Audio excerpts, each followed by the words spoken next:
The blue sky process is the point in time where you sort of get to throw away all the rules and you just think, what if?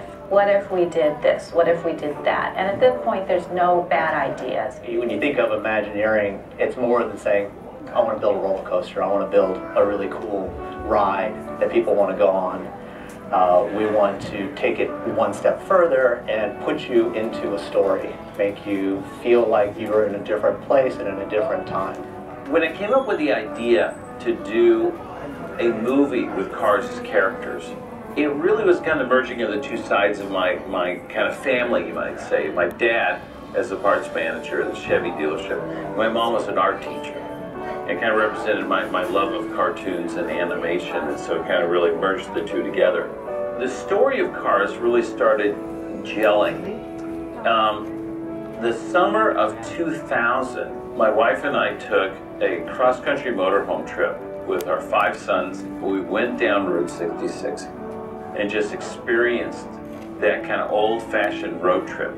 And I kind of got reminded of something really special, and that is that the journey in life is the reward, not the destination.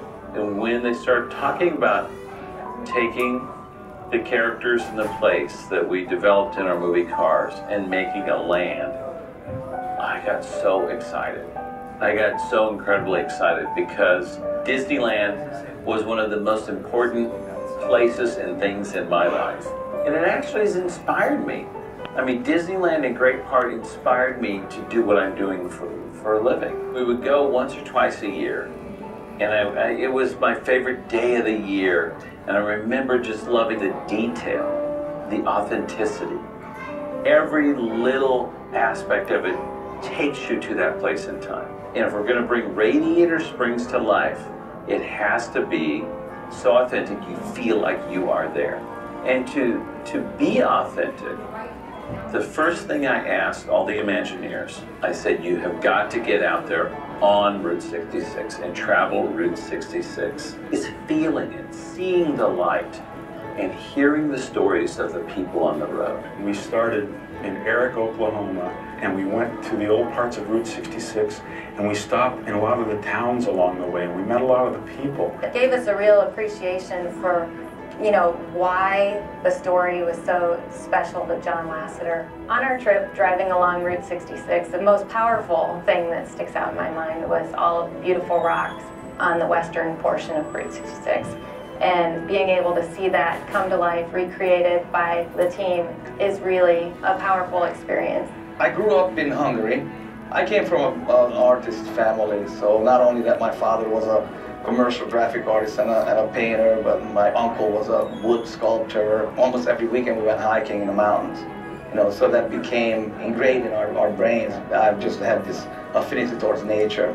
What we're trying to do is to really recreate an environment that would translate to the guest as a piece of reality. We assembled the top artists in the world.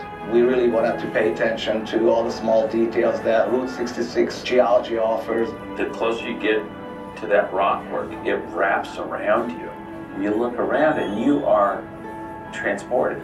What Disney does so well is we immerse guests in experiences, and that's what Carsland does. Carsland, I say it reaches out and hugs you. As you walk down the street and you walk toward the mountain, the real world goes away. You are surrounded by Radiator Springs, and you're in the middle of a movie. When we took on Carsland as a project, you know, we obviously had a great vocabulary to work from. But you know, in the film world, you can control what the guest is watching or looking at.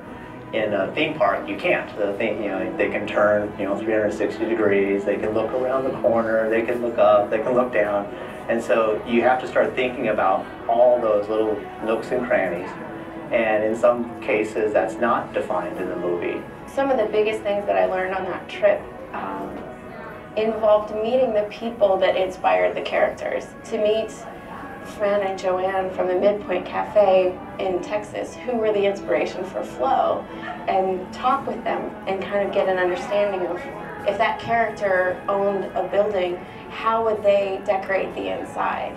There are so many tiny little details that help tell the story of the whole land, indoors and outdoors. We use so many tools, especially in the landscape design. We play with texture, we play with light, we play with color, and scale, certainly.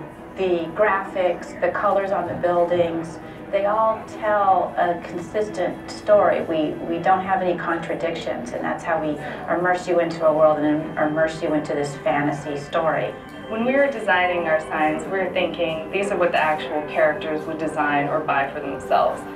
So no matter where you are, whatever that sign is related to, it's going to play a part in that story. We have these 3 new attractions in Cars Land that have their own spirit, and I think that Walt would be very proud of this land. Mater's Junkyard Jamboree is this musically based attraction where baby tractors are pulling trailers with our guests in them. It's inspired by the old whip rides on the East Coast and the boardwalks, you know, where a castered vehicle would go down to the end of a loop and then just whip around. You're going to be going right and left and around like a good old-fashioned square dance. And in fact, that's what Mater's having. He's hosting a square dance called the Junkyard Jamboree. There's 10 other carriages being pulled next to you, so you're passing them and you're all looping each other. So it's going to be very kinetic and very fun. Luigi's Flying Tires is going to be an amazing experience. That attraction was actually inspired by the Flying Saucers attraction that ran in Tomorrowland at Disneyland. The old Flying Saucers that were in the 60s were a big thrill for my brother and I. It's come around full circle, and hopefully my family will have those fond memories also. When we started out deciding that we wanted to build a flying ride, quickly we realized that more air is more fun. It's like a mini hovercraft, and the idea that you get to control it yourself, I think, is very fun. You go chasing after one vehicle, or you race somebody from one side of the floor to the other.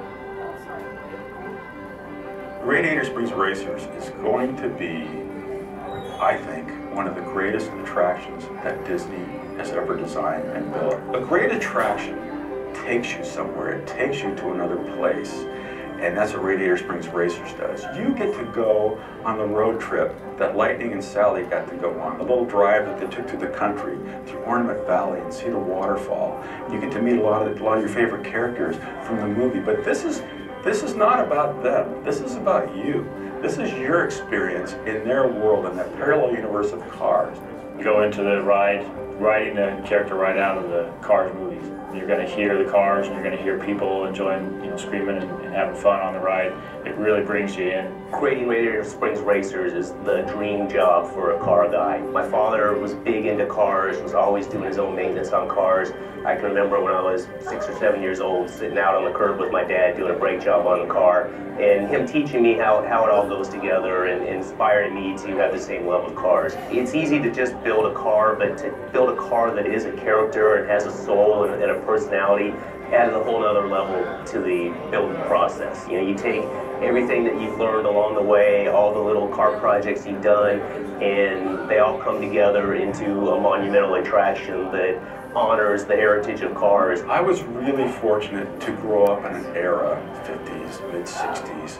Those were kind of my wonder years, to grow up in that era when the car became less of a means of just basic transportation. The car really kind of became part of our family. It had a name, Bonnie, and it had a personality, and it took us on road trips.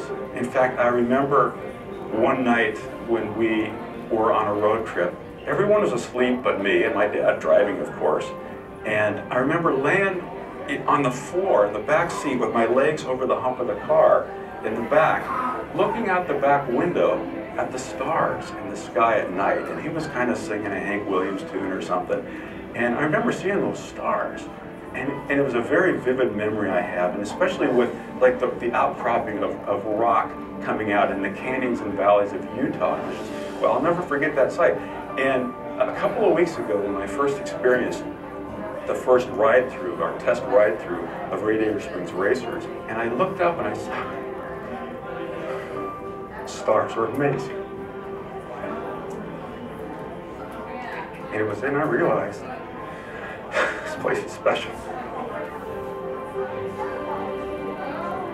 My 3-year-old daughter has seen the Cars movie at least 100 times. She loves that film, and she's excited about meeting the characters. When I tell her I have to go to work really early, she doesn't get upset anymore because she understands that in a few months she'll be able to see the characters in real life. I actually truly cannot wait for opening day and show her what I've done for her. When you walk into Radiator Springs, that is the best that Disney can offer you. It's an extension or expansion of what we've been doing all along. The magic in our parks is we take you to places you can't otherwise go. They are recreations of your favorite worlds, your favorite characters.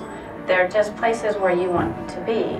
I think that's why people want to come here so much, is that it's just something you can't experience anywhere else. It was pretty amazing how many incredible artists we had in Walt Disney Imagineering. Because when you think about Cars Land, there's the ride engineering, there's the architecture, there's landscape design, kind of go on and on. It's really incredible, and it was great that we were all focused on the storytelling to create the home of Lightning McQueen, of Mater, of Doc Hudson, of all the residents of Radiator Springs, and make it as authentic as we can.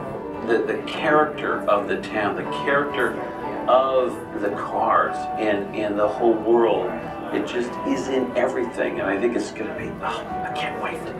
When we visited with people along Route 66, they were very proud of where they were and what they were doing. And as we walk through our town, you get that sense of, we love what we do.